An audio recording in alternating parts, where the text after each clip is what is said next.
vamos ler apenas um verso, verso 11. O tema, o título é fácil da mensagem: o privilégio de servir a Deus. Título bem comum. 1 Samuel 2, 11. Vamos ler? Diz assim, ó: Então Eucana foi-se a Ramá, a sua casa, porém o menino ficou servindo ao Senhor perante o sacerdote Eli. Vamos dizer juntos essas frases? Vamos lá? Vamos lá? 1, 2, 3 e já, no 3, ó. Então Eucana foi-se a Ramá, a sua casa, porém o menino ficou servindo ao Senhor perante o sacerdote Eli. Senhor, ajuda-nos agora na meditação da Tua palavra, no entendimento. Fala ao nosso coração, cada coração nesta noite, neste lugar. Abençoa-nos diante desse texto, desse tema que nós vamos tratar, cuidar, expressar, Senhor, a revelação que o Senhor está nos trazendo para que seja passada ao povo. A revelação que o Senhor vai dar a cada ouvinte, pois o Senhor é um Deus dinâmico, é um Deus que se move no meio do teu povo, no meio da tua igreja. Portanto, Senhor, em nome de Jesus, que seja um momento especial, espetacular, que a tua glória possa encher nossas vidas, que o teu poder seja manifestado nesta hora, neste lugar, e que saiamos daqui abençoados, renovados, com vontade de voltar, com vontade de viver, com vontade de fazer a tua obra, com vontade de te servir, Senhor, para a glória do teu nome, em nome de Jesus. Amém. Vamos ao lugar. Meus irmãos, vimos no texto, no verso que nós lemos, está dentro de um texto, ou dentro de um contexto, melhor dizendo, interessante, porque Eucana era o pai de Samuel. Ele leva o menino e vai para casa e deixa o menino no templo, deixa o menino com o sacerdote ali.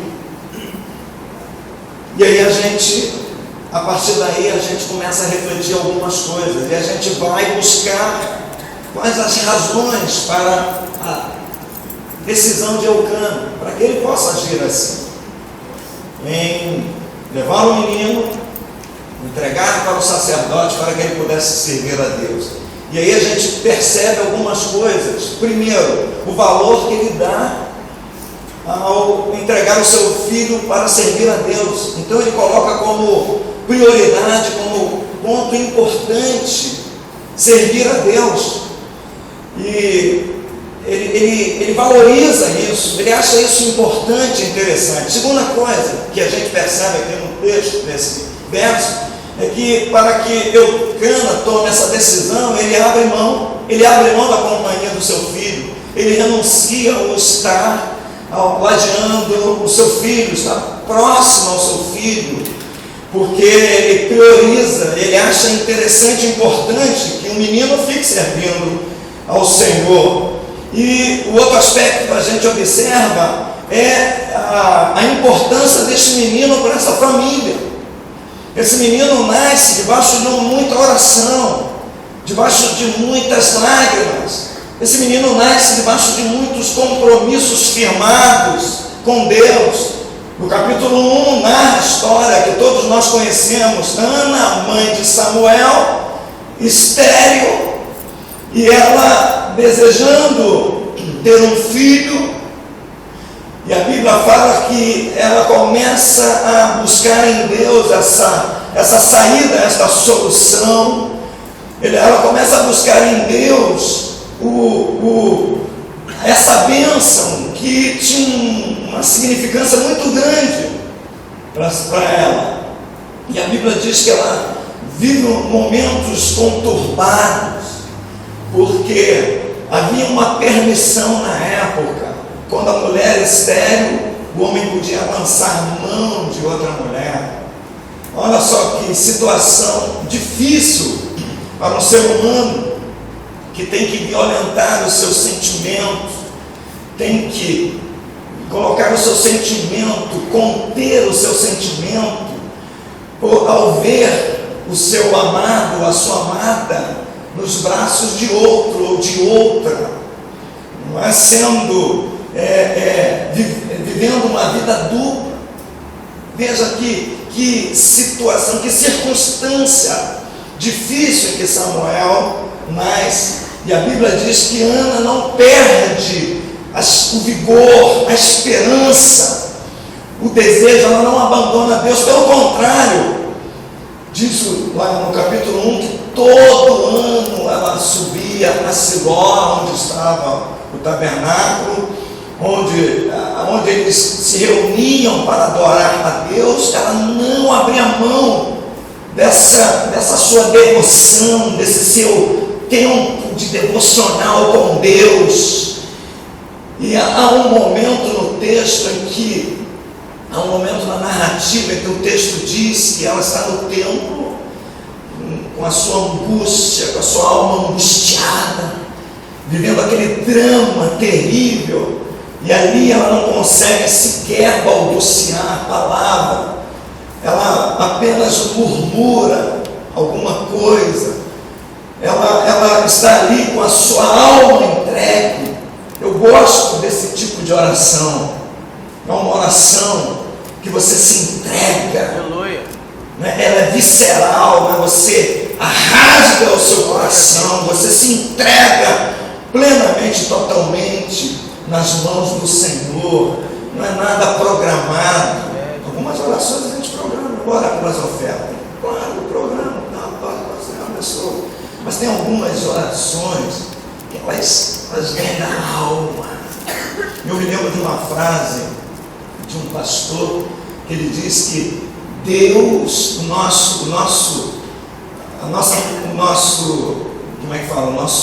esse momento assim da palavra, do nosso soluço, esse momento assim que a gente está soluçando e não consegue dizer uma palavra de forma audível, clara, esse momento soa para Deus como um grito. E é verdade, porque Paulo endossa isso dizendo o seguinte: Ele é poderoso para fazer infinitamente mais do que tudo aquilo que pedimos ou pensamos. Já o salmista diz: mal a palavra chega aos nossos lábios e Deus já conhece. Então às vezes as tuas lágrimas, o teu choro, você pensa que Deus não está ouvindo, mas Ele está ouvindo. Sobe diante dele, Ele ouve o seu clamor. Pois bem, Ana, diante dessas circunstâncias contrárias, ela vai ao templo, e ela passava tempo orando. Ela não ia e ficava ali uns minutinhos para apenas marcar presença, ou para apenas um sacerdote que pudesse vê-la. Diz o verso, no capítulo 1, verso 12, que demorando-se ela no orar perante o Senhor, demorando-se ela a orar perante o Senhor. Aí abre-se um parêntese para a nossa reflexão. Você tem se demorado orando perante o Senhor? Ou as suas orações elas são feitas paralelas a outras coisas? Ou seja, você está fazendo outras coisas e está orando. Isso é bom? Claro que é importante, mas a prioridade é demorar-se em orar.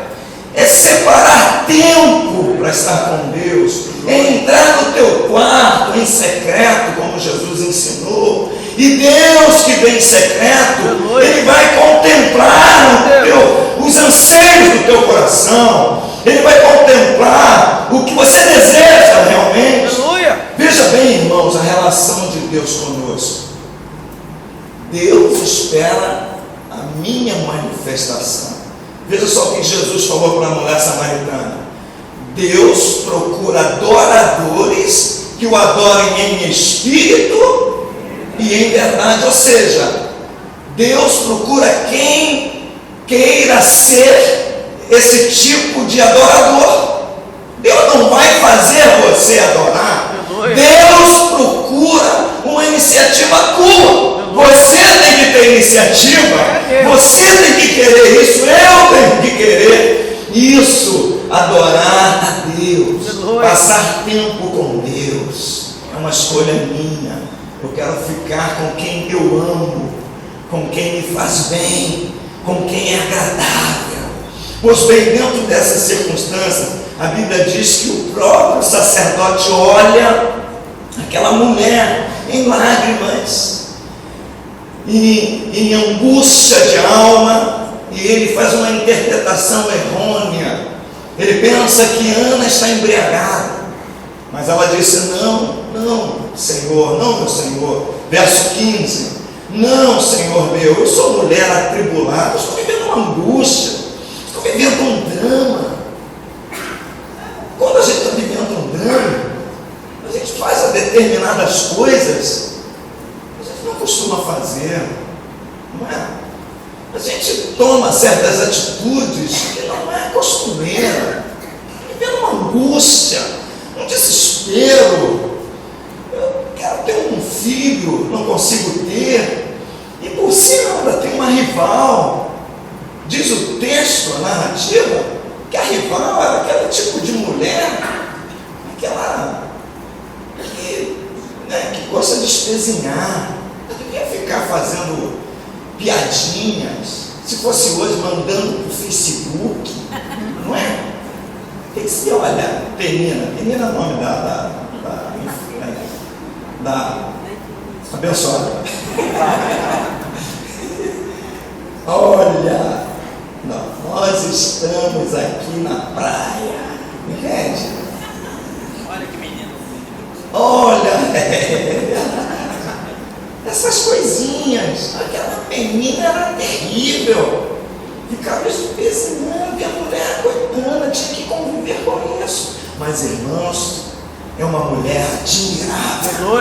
Eu sou fã dessa mulher. Se a Bíblia, eu não sei, lógico, tem alguns sinais, mas isso é uma discussão teológica enorme. Mas se a gente reconhecer as pessoas lá no céu, vou procurar Ana, vou falar: ô irmã Ana, que bom, sabe que eu preguei muito sobre você? Se existir esse diálogo lá no céu, eu vou falar isso. Eu quero ter esse prazer, porque é uma mulher admirável. A gente não percebe aqui no texto nenhuma reclamação, nenhuma revolta. Pelo contrário, ela tem uma confiança em Deus. É isso que me estimula, isso que me faz continuar. Dentro do mesmo que eu tenha dramas terríveis, difíceis, eu continuo, eu vou ao templo, eu vou orar, mesmo que as pessoas interpretem de maneira diferente, venham me julgar, isso não me importa. São minhas, faço minhas as palavras dela. Ela disse: eu sou mulher atribulada de espírito, não bebi vinho, nem bebida forte, eu venho derramando a minha alma perante o Senhor. Não tenhas, pois, a tua serva como filha de Belial, porque pelo excesso da minha ansiedade e da minha aflição é que tenho falado até agora. Eu vivo numa ansiedade, vivo numa angústia. Só Deus pode mudar esse quadro. Existem quadros, irmãos, só Deus pode mudar. A ciência não vai ajudar, o homem não vai ajudar, nenhum poderoso vai me ajudar, só Deus. E é dentro dessa circunstância que nasce Samuel. E a Bíblia diz que o sacerdote, mesmo vivendo um momento difícil também, o sacerdote ali, ele era permissivo, ele estava permitindo que os seus filhos agissem de maneira incorreta na casa do Senhor. Deus usou o sacerdote, Deus usa o homem, Deus usa os homens, Deus usou até animais. Por que ele não usa o homem? E diz o verso do número 17 que o Eli, o sacerdote, respondeu: vai-te em paz, e o Deus de Israel te conceda a petição que lhe fizeste. E disse ela: acha tua serva mercê diante de ti. Assim a mulher se foi a caminho e comeu, e o seu semblante não era. Aleluia. Nasceu Samuel. Samuel nasce diante dessa circunstância. Nessa luta de Ana com Deus, ela fez um voto. Ela fez um voto com Deus. Ela disse: Senhor, se o Senhor me der um filho homem, diz aqui no capítulo 1, volta um pouquinho, no capítulo número 1, o verso 11, diz assim: e fez um voto, dizendo: Senhor dos exércitos, se benignamente atentares para a aflição da tua serva, e de mim te lembrares, e da tua serva te não esqueceres, e lhe deres um filho varão. Olha a especificação dela, especificou direitinho. Um filho varão, ao Senhor o darei por todos os dias da sua vida, e sobre a sua cabeça não passará navalha. Olha só que coisa linda, que voto que ela faz com Deus. E aí chega no verso onde nós lemos: por isso que no 2:11, Eucana, o pai do menino, na parte B, ou na segunda parte do verso, porém o menino ficou servindo ao Senhor perante o sacerdote Eli. Ou seja, Ana estava cumprindo o voto que ela tinha feito ao Senhor, lá no capítulo 1, verso 11, de entregar o seu filho para que ele pudesse servir ao Senhor. E aí a gente entra na mensagem precisamente. Quais são as características daqueles que servem ao Senhor? A gente tem uma característica diferenciada. Servir a Deus não é servir a qualquer coisa. Servir a Deus não é servir ao homem. A Bíblia tem nos orientado que nós devemos servir ao nosso Senhor com todo o nosso ser, com todo o nosso vigor, com toda a nossa força. Então nós podemos observar nesse texto algumas características para aqueles que querem servir a Deus. Servir a Deus é uma complexidade, onde existe uma série de elementos que vão dar força a essa palavra de servir a Deus. A primeira coisa que a gente observa numa característica daquele que serve ao Senhor é que ele está sempre ministrando diante do Senhor. Ou seja, eu estou aqui ministrando para os irmãos, mas eu preciso estar ministrando diante do Senhor. Quem dá a palavra de vida é Deus, não sou eu. Quem move as barreiras, derruba os obstáculos é Deus. Quem consola corações é Deus. A palavra é de Deus. Então eu preciso ministrar diante do Senhor. Aliás, eu não, todos que querem servir ao Senhor. Diz o verso de número 18 do capítulo 12, do capítulo 2, perdão. Veja só o que é que diz aí. Samuel ministrava perante o Senhor. Samuel ministrava perante o Senhor. Eu preciso ministrar perante o Senhor. E isso implica em algumas coisas. Implica na minha vida a santidade, dessa busca incessante da santidade. Ou seja, o que é santidade? É viver separado das práticas mundanas. Eu não posso me contaminar com as coisas mundanas. Observem que no voto de Ana, o que ela fala? Não passaria navalha pela cabeça. Ou seja, não tomaria vinho. Ana estava dizendo o que dizia a lei. Ele seria o que dizia o acordo. Esse menino seria um nazireu, separado para Deus. Não pode se contaminar, não pode sujar as suas mãos, as suas vestes com as coisas desse mundo. Eu sou separado, não separado fisicamente. É daquele pastor Paulinho, inclusive é daqui de Campo Grande, a graça da garça. A graça da garça. Por que isso? Porque a garça vive aonde? Onde ela vai buscar o peixe? Lá na lama. Mas olha as peninhas dela. Limpinha, branquinha. Crente tem que viver tipo garça. Mesmo que você entre na lama, mesmo que você vá resgatar alguma coisa, mesmo que você vá falar com alguém, você precisa manter-se limpo, puro. Lembra-se de Jesus? Jesus, ele ia onde estavam os pecadores. Quando ele foi criticado, ele disse assim: os sãos não precisam de médicos, mas sim os doentes, os pecadores. Portanto, é lá onde estão os pecadores, é lá que eu vou. É lá que eu vou. Porém, eu não vou me contaminar com as suas práticas. Eu não vou ser um eremita, uma montanha e ficar lá. Nada disso, me isolar num convento ou uma coisa parecida. Não é isso que traz santidade. Porque Jesus falou em Mateus que todas as malignidades, os desejos nocivos, eles estão aonde? No nosso coração. É do coração do homem que procede os assassinatos, os adultérios, todas essas coisas têm no nosso coração. Agora, se eu for lá para o monte, para o mosteiro, ficar lá no coração, vai comigo. Eu não sei, é a minha alma. Ela tem que ir, senão acabou a minha vida. Então eu não posso me desvincular da minha alma, do meu coração. Ele vai comigo. É lá que vem os pensamentos.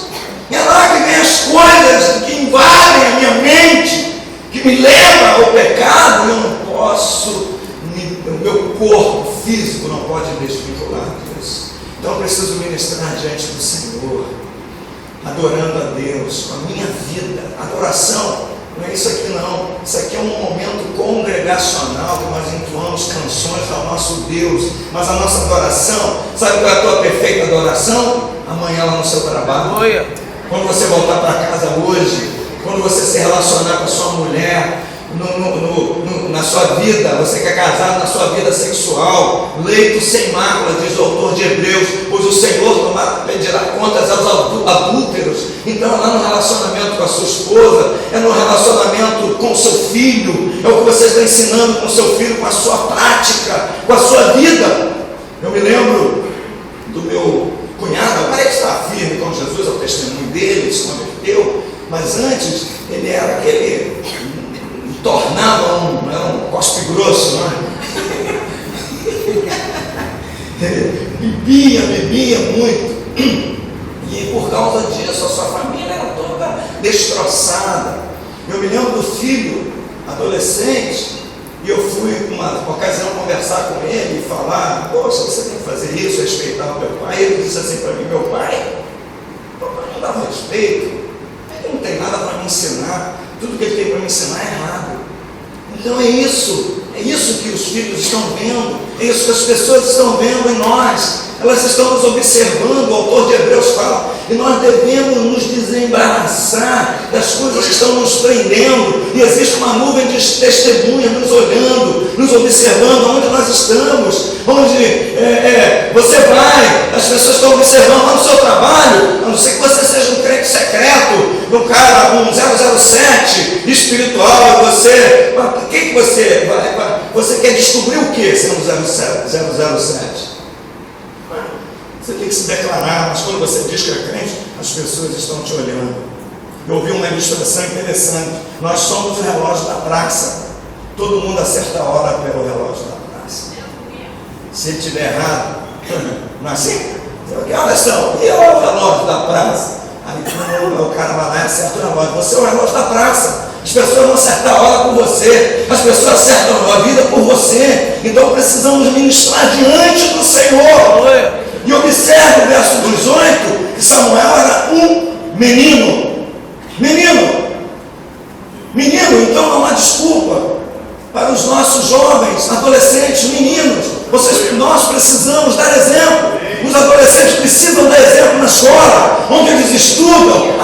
Eu quero ficar com aquela menina. O adolescente tem que falar: não, fui Eu recebi uma notícia que eu adorei, amei. O jogador de futebol, Kaká, está reconciliando com a sua mulher. Glória a Deus, porque a imprensa é implacável. Eles se separaram e eles não mediram esforços para achincalhar o nome do Kaká, porque na juventude Kaká se declarou crente e virgem, e ele tomou uma posição naquela época em que ele disse: eu vou me casar virgem. O que está acontecendo com o Bernardo da nossa seleção, que era do Atlético Mineiro, que foi vendido lá para Shakhtar, né? Da Ucrânia, se não me engano. Ele está lá, mas o Bernardo está esperando para casar. Ele está solteiro, meninas. Solteirinhas, olha lá, uma menina, manda uma cartinha no Facebook, eu quero ser meu amigo. Um bom partido, crente.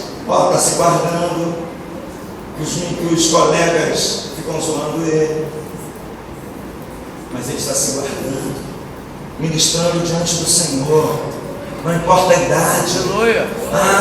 Mas o pastor, o fulano já está com 80 anos, isso não é pecado, cheio de pecado. 80 anos tem muito pecado, tem mais que todo mundo. Viveu mais, já pecou muito. É um santo, tem um óleo santo. Não, tem não. A santidade dos olhos quem dá é Jesus. Então essa afirmação ela não é verdadeira. Quem santifica é o Espírito Santo. Não importa a idade. Pode ser novinho, principalmente hoje. Hoje vivemos no tempo da malícia. Vivemos no tempo de Gênesis capítulo número 6. A terra toda corrompida, diz o texto, pode ver, 6:1. E todo homem está corrompido. Nós vivemos esse tempo. Todos os homens estão corrompidos. Você olha uma menininha novinha, ela sabe mais do que você. Você olha um menino, novinho, tadinho, ele sabe muito mais que você. Talvez ele esteja praticando algumas coisas que você nunca praticou na vida, porque a terra está corrompida. A única solução é o sangue de Jesus. A única solução é o Espírito Santo, meu irmão. Não se iluda. Não se iluda. Ministrar diante do Senhor. Segunda característica são as vestes. Diz o texto, verso 18 do capítulo 2, que Samuel, menino, vestido de uma estola sacerdotal de linho. Aí tem um significado importante: estola sacerdotal de linho. A gente percebe o cuidado da mãe. A Bíblia diz aqui que Ana, anualmente, ela levava uma estola para o menino. Levava uma roupinha do filho, aquela mãe cuidadosa, principalmente em virtude da ausência. Quando o menino foi desmamado, tirou de mamar no peito, ela conduz o menino ao templo. E ela está na distância, controlando. Aquela mãe que não dá espaço para o adversário, para o inimigo. Aquela mãe que policia mesmo. Mãe, você está sendo chata. A educação moderna tem tentado enfiar isso, goela dentro da gente. Mas você não aceite não, meu irmão. Desse negócio de quebrar a privacidade do menino. Que privacidade? Meu filho tem 3 anos, não tem privacidade. A privacidade dele me pertence. Ele tem 10 anos, a privacidade dele me pertence. Então você tem que quebrar sim. Isso é bíblico. A responsabilidade é tua. Deus vai cobrar de você. Você que é pai. Por bem, Ana é uma mulher desse tipo. Você, como foi o seu estudo hoje? O que você estudou? O que aconteceu na escola? Abra um diálogo. Nós falamos aí da comunicação de manhã. Abra um diálogo com o seu filhote, com a sua filhinha. Fruto do seu ventre, fruto do amor do casal. Não perca, não deixa perder, não deixa o diabo roubar, não deixa o diabo levar, não deixa que ele vai levar. E as mãos de Satanás são grandes e elas carregam você de tempo. Eu nem sei se aquilo é verdade, Porque a internet tem isso, tem um monte de coisa mentira, você tem que ter maior cuidado, tem que filtrar bem, tem que buscar se aquelas matérias ou aquele conteúdo, por exemplo, no Google, a Wikipédia, ali tem informações que é tudo furado, tudo mentira, cuidado. Vocês estão fazendo aí, estudando sobre aquilo, você não, cuidado, você tem que procurar a fonte, vai lá na fonte. Se não tiver fonte, meu irmão, porque principalmente se não tiver fonte, desconsidera, tem que ter maior cuidado. Mas rola na internet nos Estados Unidos, lá num parque, não sei se vocês já viram, mas provavelmente viram, uma águia que vem e pega um bebê. Vocês viram? Pega um bebezinho que está lá no carrinho, sei lá, alguma coisa, na graninha, os pais deixaram, e a águia vem para aquele voo rasante e pega o bebê, os pais vão desesperados. A sorte que o bebê era pesado, ela não conseguiu. Ela solta e o bebê cai. E eu fiquei pensando assim, é assim que o diabo faz. Aquilo ilustrou a minha vida, tem uma aplicação na minha vida espiritual. Assim que o diabo faz. Ele vem como uma águia, de forma inesperada. Ela estava, a visão da águia é tremenda, né? Ela tem uma visão, tem 3 folhas, né? Enxerga ao mesmo tempo em 3 direções. E aí, meu irmão, enquanto você está ali bobinho, prestando atenção em outra coisa, ela está monitorando a sua vida, está monitorando o seu filho, está monitorando as suas características, aonde você vai, o que você faz, a que horas as coisas ficam vulneráveis, e aí vem um ataque. Deus teve misericórdia. Se aquilo for verdade, Deus teve misericórdia daquela família, em que aquela águia não aguentou o peso daquele bebê e soltou, e os pais ficaram felizes. Imagina o susto, o momento difícil. As vestes espirituais são importantes. A estola sacerdotal era uma característica dos sacerdotes. Eles tinham que vestir uma estola sacerdotal de linho para não pesar, linho para não transpirar. Eles não podiam transpirar, ou seja, não pode fazer as coisas com esforço próprio, com a minha força, tem que fazer pelo Espírito. O profeta João fala, não é pela força nem por violência, mas é pelo Espírito do Senhor. É o Espírito de Deus que dá a direção, é o Espírito de Deus que nos conduz, que nos leva. Nós somos conduzidos pelo Espírito Santo de Deus, que é o vento de Deus, e vai soprando, como Jesus ensinou a Nicodemos, o mestre da lei. E Jesus ensina a respeito das coisas espirituais. Não é nossa sabedoria. Você pode ter muita sabedoria, mas você tem que ter a revelação de Deus. Se você não tiver a revelação de Deus, não tem sentido. A revelação de Deus faz a diferença. Foi dessa forma que Jesus explicou a Nicodemos. É necessário nascer de novo. Não é se agregar a uma religião, não é fazer parte de uma religião.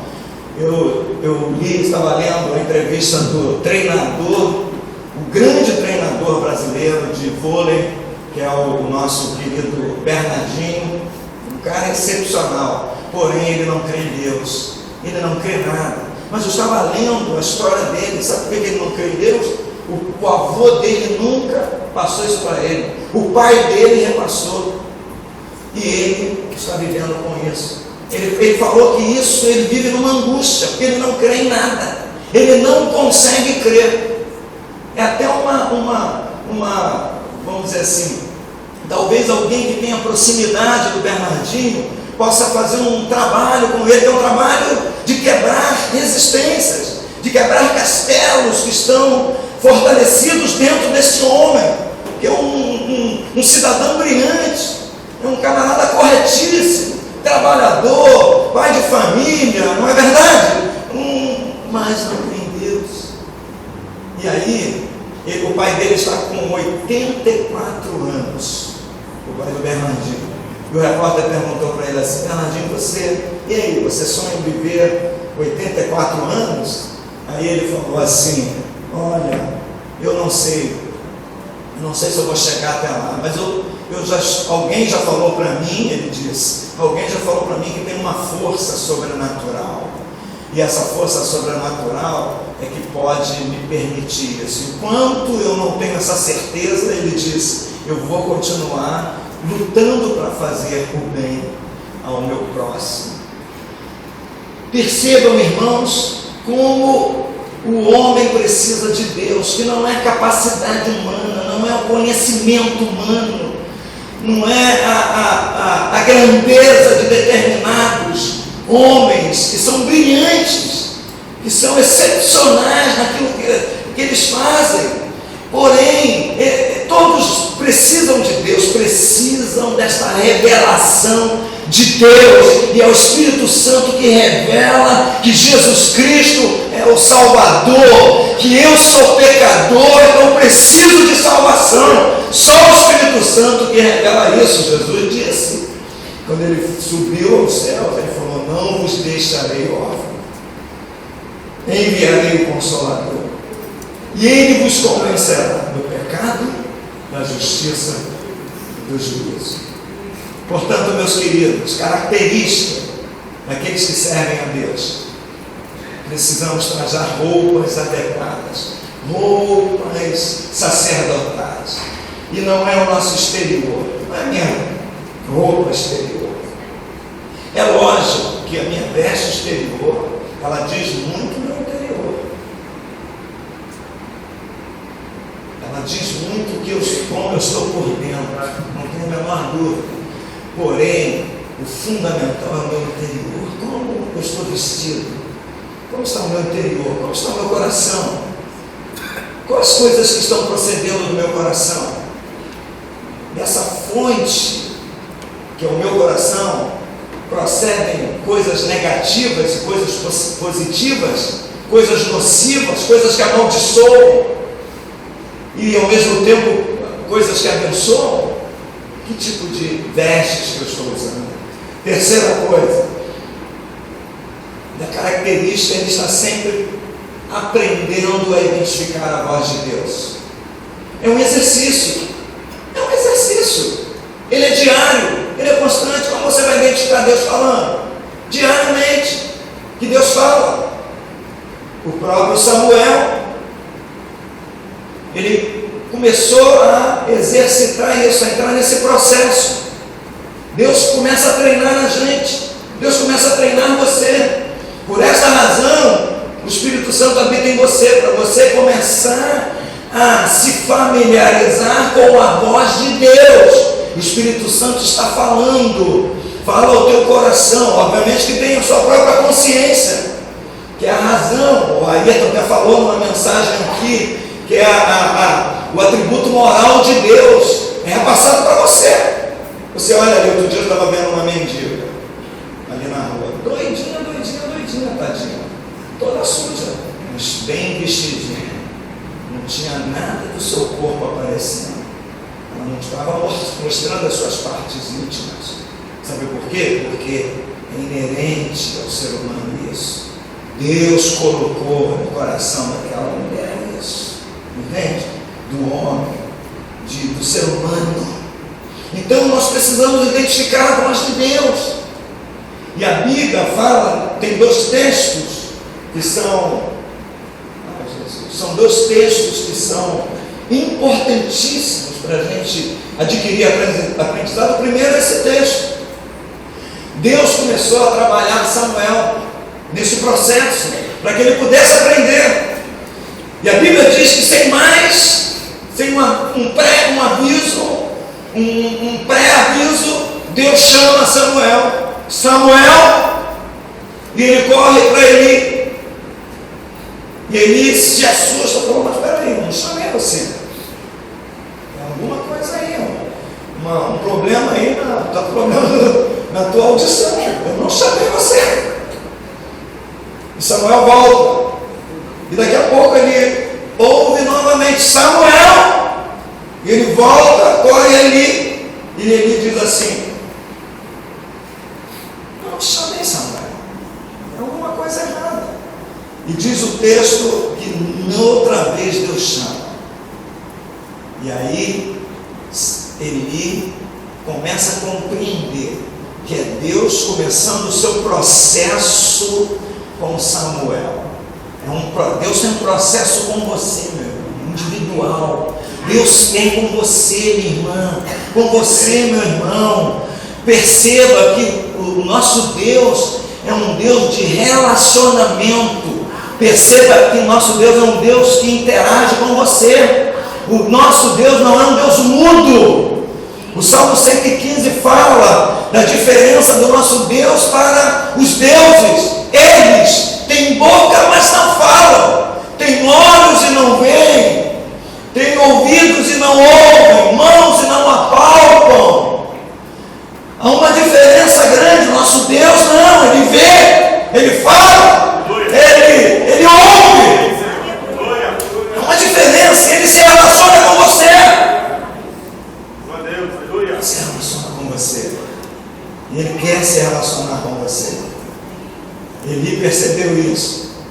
E ele disse assim a Samuel: olha, Samuel, quando você ouvir essa voz de novo, diga assim: fala, Senhor, que teu servo ouve. Mas interessante que no texto, no capítulo 3, no verso de número 7, olha só o que o verso diz.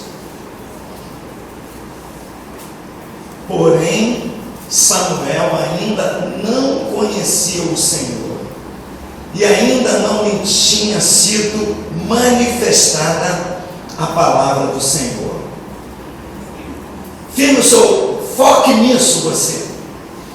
É uma necessidade da palavra de Deus se manifestar em nosso coração.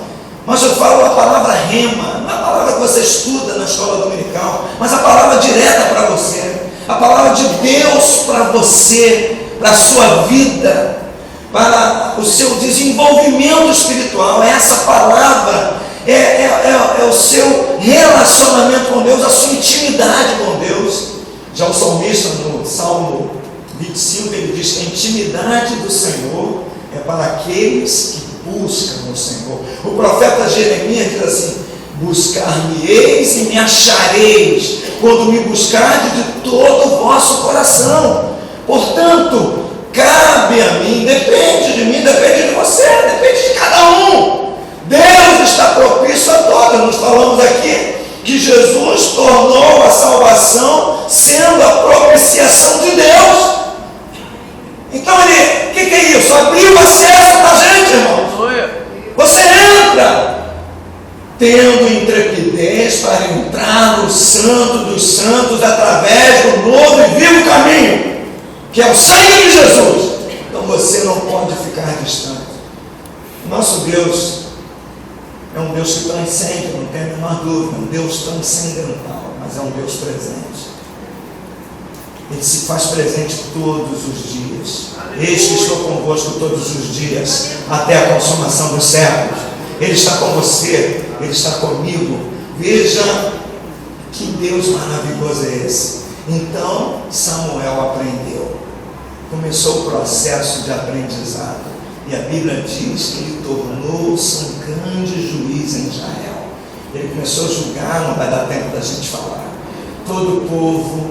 Ele estabeleceu um sistema em Israel, organizou todas as ações espirituais de Israel, e Deus abençoou muito. Outro exemplo nesse ponto aqui, tem que esticar a voz de Deus, é o próprio Elias. A Bíblia diz que Elias vai para a caverna, tentando fugir de Jezabel, e lá na caverna Deus vai buscá-lo. Deus é assim, Deus vai nos buscar onde nós estamos. Talvez você esteja aqui hoje, que Deus vai te buscar. O Espírito Santo falou contigo, o Espírito Santo te incomodou, o Espírito Santo preparou alguma estratégia para você estar aqui, porque Deus não desiste da gente. Aquele que não poupou o seu próprio filho, entregou por nós. Não é para desistir por qualquer briguinha, qualquer bobagemzinha que a gente pensa, não é isso. Então ele foi te buscar, como foi buscar Elias. Elias lá na caverna, com medo de Jezabel, desistiu de tudo, desiste do seu ministério, desiste da própria vida. Ele quer dar cabo da vida, ele pensa nisso, pensa em suicídio. Quantos crentes hoje pensam em suicídio? Pensam em bobagem, vou acabar com a vida, porque aconteceu uma coisinha, aconteceu isso, um draminha, um problema. Saiba de uma coisa, meu irmão, Deus está te buscando, Deus não quer que você faça isso, Deus está falando contigo. Aprenda a identificar a voz de Deus. E lá na caverna, a Bíblia diz que Deus montou todo o esquema para mostrar a Elias que era ele. Mandou um corvo alimentar, mandou um anjo lá.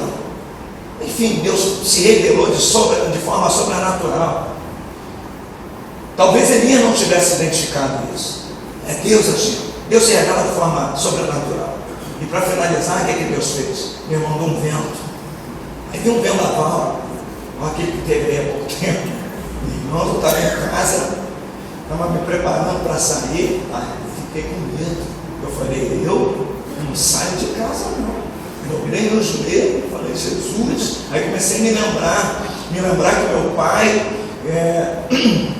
quando na minha infância, ele foi atingido por uma telha aquele tempo tinha essa telha de zinco, uma telha de zinco que bateu na sua testa e fez um corte, quase que ele morreu, por causa de um vento forte que aconteceu no Rio de Janeiro, há muitos anos atrás. E lembrei também do meu sogro. Meu sogro, ele ficava doido quando ventava e quando trovejava, ele ficava desesperado. E era a hora que Deus falava com ele, porque na hora do medo, meu irmão, você cede, você se entrega. E nesse dia eu estava assim, eu orei, Senhor, perdoe meus pecados, lava-me com teu sangue, me leva para a tua glória. Fiquei em oração, porque o vento batia lá em casa, meu irmão, eu pensei até naquele conto infantil, os três porquinhos. Falei, Jesus, eu estava sozinho em casa. Mais assombroso negócio.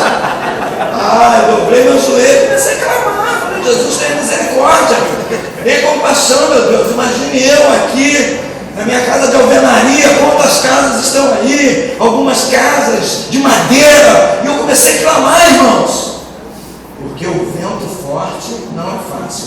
E eu penso que aquele vento forte entrou lá na caverna, e Elias ouviu aquele ruído forte, ele falou, é Deus, mas não era Deus.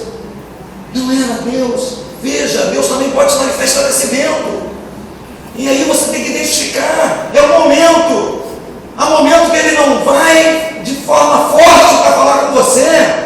Ele tinha que falar com Elias, ele já estava com medo, ali, todo escolhido, medo de Jezabel. Imagine Deus mandar um raio, ele vai, meu Deus, aí ia morrer o homem. Aí a Bíblia diz que Deus mandou um vento suave. Aí ao coração de Elias veio aquelas lembranças, as lembranças do momento de paz que a gente recebe na hora da angústia, não é, irmãos? Na hora do nosso drama, na hora que você perde um querido, aí você recebe uma paz sobrenatural, é inexplicável, você não consegue explicar. Ela vem de maneira sobrenatural na sua vida, no momento de aflição, no momento difícil, de enfrentamento, de guerra, de batalha, em que você tem uma sabedoria, você tem um equilíbrio emocional, um equilíbrio espiritual para agir, para decidir, para escolher o caminho. É o vento de Deus, a brisa suave. Você precisa aprender isso, precisamos identificar isso, compreender esse momento, que em muitos momentos o vento forte a gente pensa que é o diabo, quando não é o diabo, é Deus. Muitas portas se fecharam, mas não é o diabo, é Deus. Aí precisamos identificar, queridos, são características daqueles que servem a Deus. E o último lugar, desculpa, vou passar um pouquinho, tá? Temos 5 minutos. Nos 5 minutos eu apresento esse último tópico aqui, as provisões de Deus. A gente desfruta das provisões de Deus. a gente desfruta dos benefícios de Deus. Deus tem tantos benefícios, irmãos. Pense bem, Ele é Criador do universo.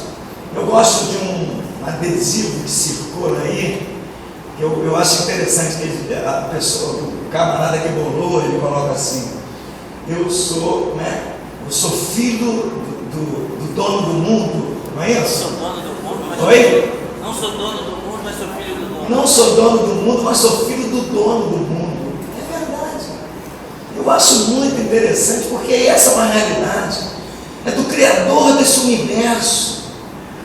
E é Ele que vem falar com você. É Ele que mora em você. Então, há muitos benefícios para você, há muitas provisões desse Deus. No texto que nós lemos, como base da nossa mensagem, vamos observar aqui só 2 pontos. Primeiro, o benefício que Ana recebeu porque estava na casa do Senhor.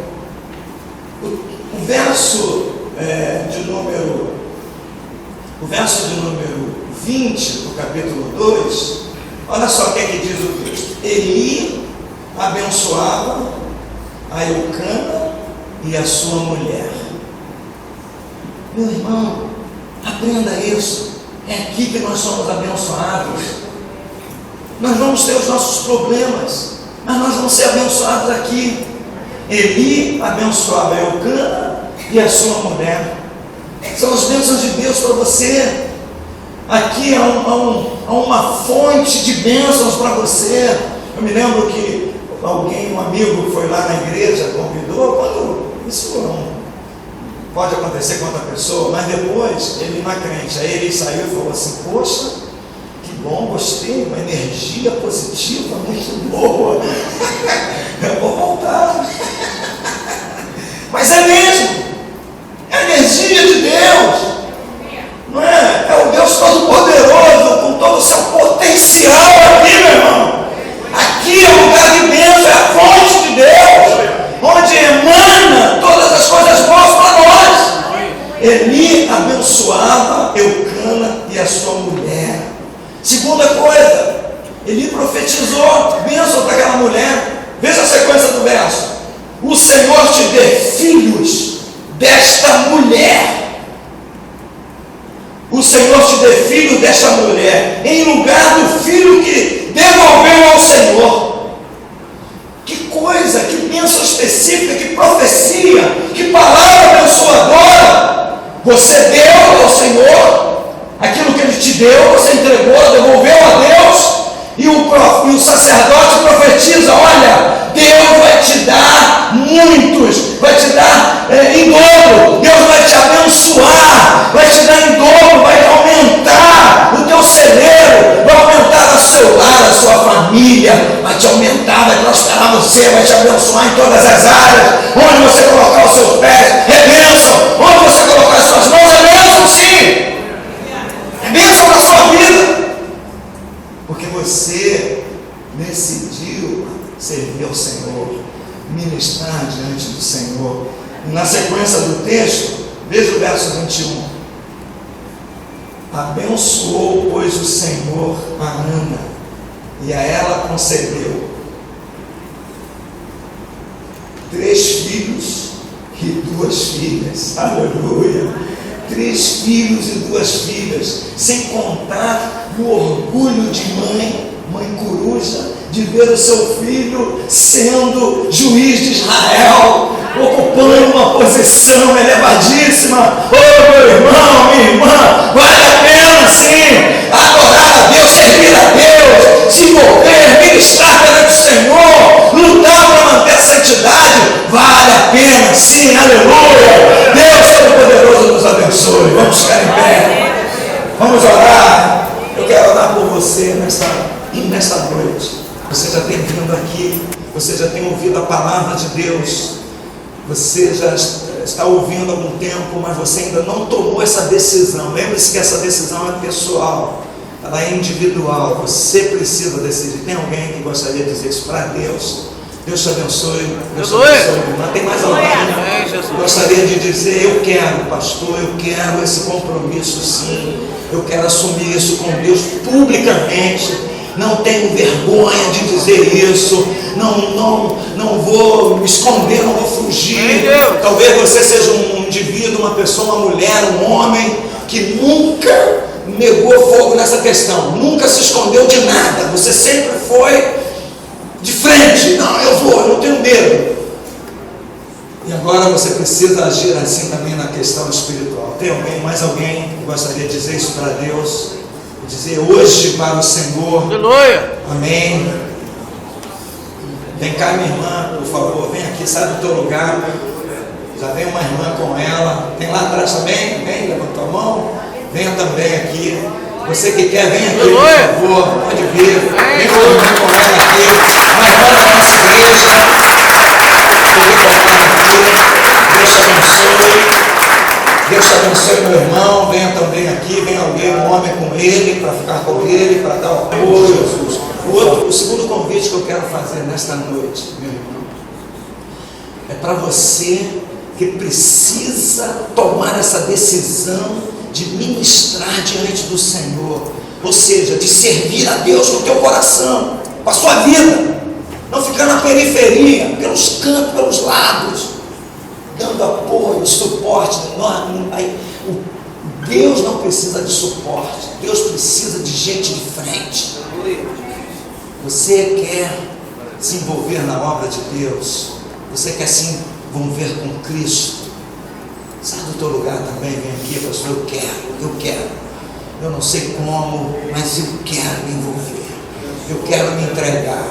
Talvez você trabalhou um tempo e agora você é pastor, está paradão aí no banco, vai ficar aí, vai ficar vendo a banda passar, vai ficar vendo os outros trabalhar, você está sujeito ao pecado.